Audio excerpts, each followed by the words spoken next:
Hey, Retro Community!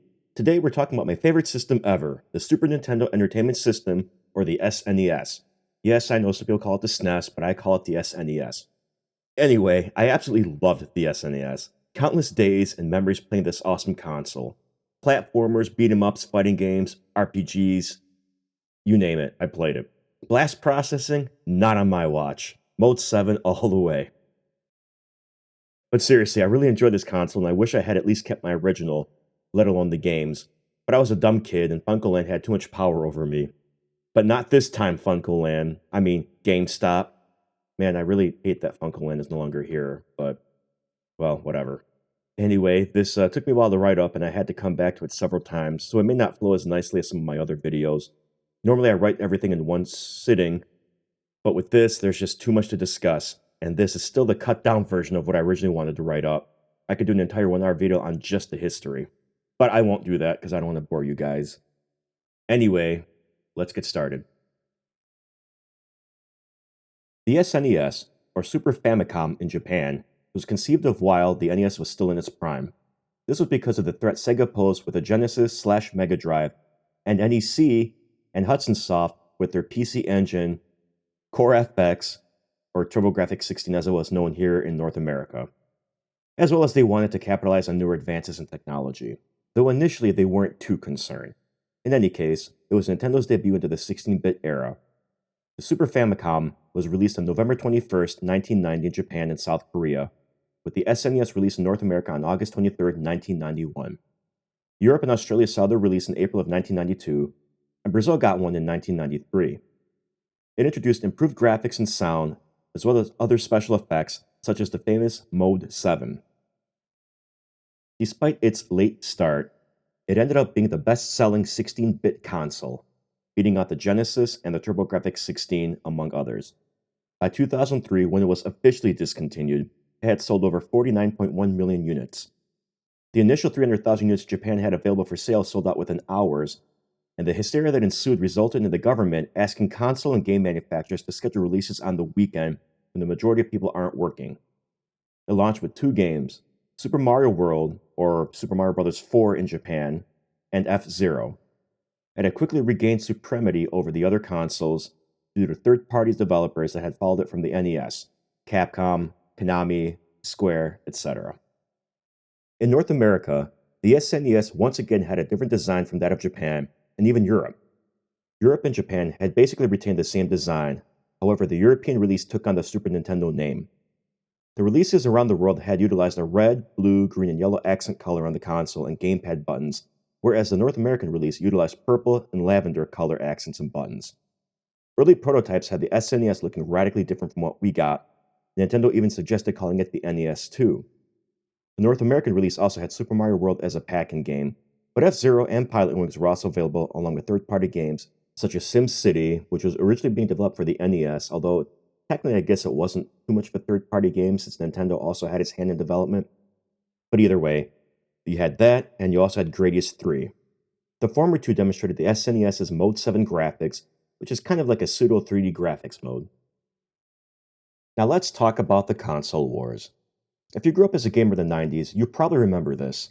Nintendo and Sega were going back and forth trying to gain your attention. Sega, with the release of the Genesis in 1989, had a roughly 2-year head start in sales, and had started to capture the large portion of the North American market. The NES's sales were still strong, so Nintendo wasn't too concerned initially, but they quickly changed their tune. Upon the release of the SNES, Sega was obviously concerned, so they started viral marketing campaigns. For example, Genesis does what Nintendo don't. Blast processing, etc. Sega was trying to portray themselves as the cool console, whereas Nintendo was for kids. Sonic was initially cooler than Mario, and in a way still is, but they were both equally popular. Sega's initial success was also brought on by the fact that they had gone in a different direction than Nintendo from a third-party license standpoint. They still wanted to vet games before approving them, but they allowed just about anyone to publish on the platform. This of course led Nintendo to become more lax in allowing third-party games as well.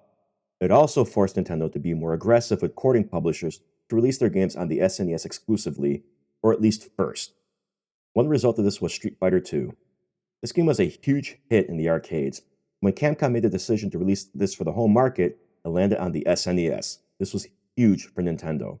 The Genesis wouldn't see a release until a year later with their Special Championship Edition. Around this time, Sega had about 60% of the North American market, but Nintendo would quickly gain ground and eventually overtake them, but not until after Mortal Kombat came out.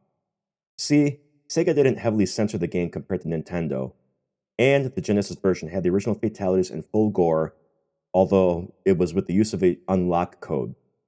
If you wanted blood on the SNES, which initially just had sweat, you needed a Game Genie code which would change that sweat to a red color. That was it. That was your gore. It was pretty lame. However, by Mortal Kombat 2, Nintendo had learned that they need to compete on a one-to-one basis and allowed Mortal Kombat 2 to retain its full fatalities and gore. Of course, all of these violent and adult games eventually led to the creation of the ESRB. Now, during this time, Sega was planning a CD add-on known as the Sega CD, or Mega CD in the rest of the world. This would allow for much larger and immersive games. At least that was the plan. Many of the games were just packed with low-quality FMV, but they did take advantage of CD-quality audio. Otherwise, these were basically just regular Genesis games that could have been put on the cartridge without the CD audio or the FMV. But of course, Nintendo wanted in, and so they began working on their own CD add-on. They partnered with Sony, who was one of the pioneers in creating the CD. They were also responsible for the SNES's sound chip, so it kind of made sense to start with them. Sony stood to benefit a lot from this partnership, maintaining exclusive rights to manufacturing the CD-ROMs, plus they also had the right to create an all-in-one console. Someone at Nintendo screwed up for sure. Now, of course, upon realizing this, Nintendo kind of changed directions and instead looked into partnering with Philips, the other pioneer of the CD, which under this partnership they would have a lot more favorable conditions. This included having a handful of Nintendo's IPs released on their CDI system, though, but it allowed Nintendo to keep most of the rights otherwise. At CES in 1991, Sony announced their partnership with Nintendo, unbeknownst about the Philips deal that was about to be announced the next day. This threw everyone off guard. But it got Sony back to the table to renegotiate. Under this new deal, Sony could make an SNES-compatible console that included CD-ROM capabilities, but Nintendo retained rights over content and profits. A few hundred prototypes were made, but never saw the light of day, at least commercially. There was at least one known to be out in the wild. I think it was known about 2 years ago or so. Story is some former Sony executive had it in his attic or something like that. I forget the whole story, but ultimately ended up being put up on the auction block and sold for over $300,000 or something like that. But I won't go any more into this. You could, look it up on your own if you want to find out more information. Getting back on topic, once Nintendo saw the types of games that were being released on the Genesis, as well as other related systems, they kind of backed down from the CD format. Philips still got to get their Nintendo games on the CDI, however, though the system ended up being a giant flop. Also, as a result of this, a giant rift grew between Sony and Nintendo, and as a result of that, Sony ultimately decided to go on their own, after failed talks with Sega, and released their own console, known as the PlayStation. This was probably Nintendo's biggest mistake of the time, as it created a third competitor for the next-gen race.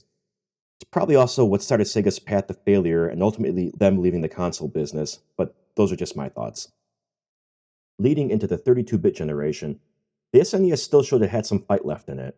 With games like Donkey Kong Country, Nintendo showed you don't need any fancy 32-bit systems to look or sound good.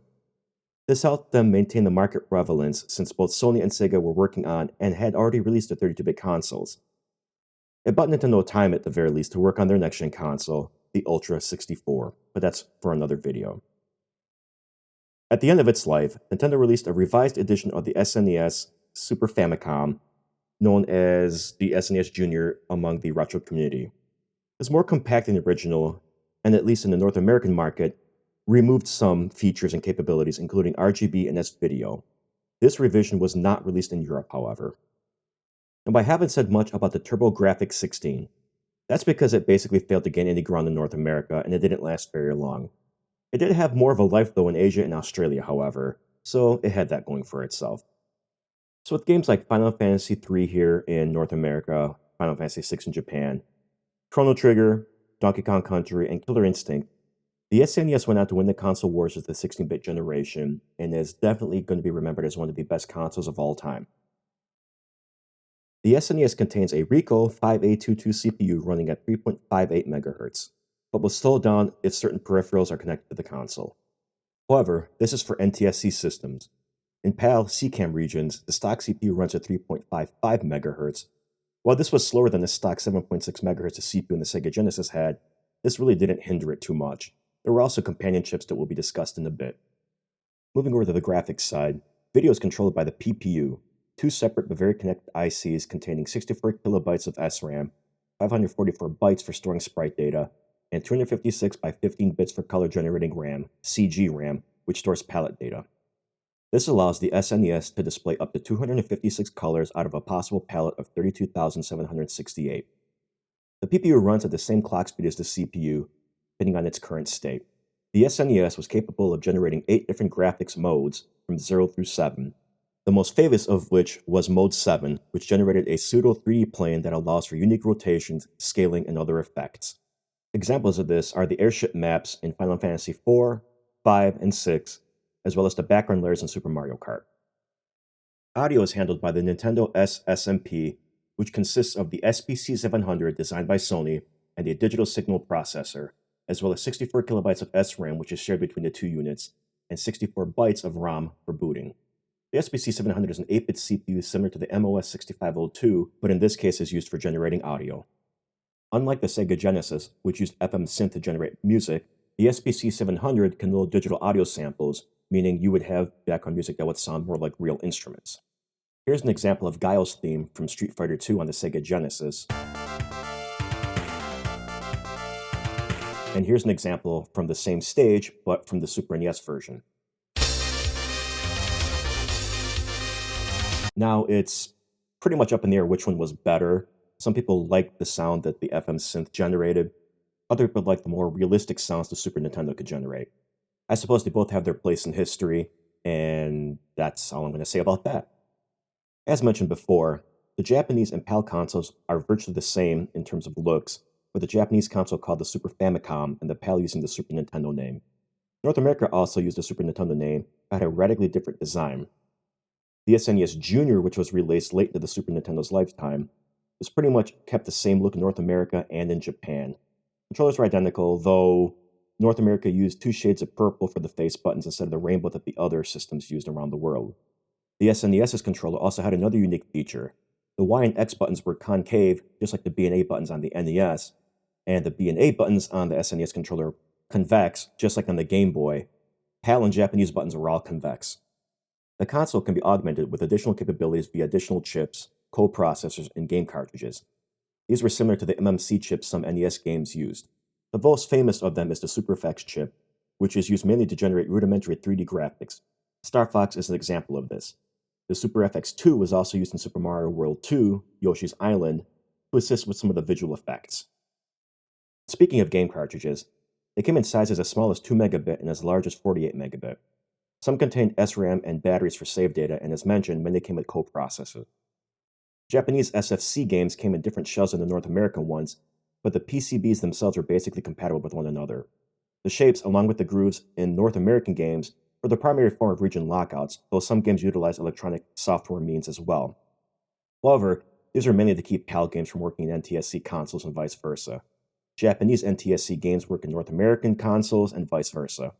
You just either had to A, use a cartridge adapter, or B, in the North American SNES, there were little tabs inside the cartridge that you could break off that would then allow you to insert Japanese cartridges.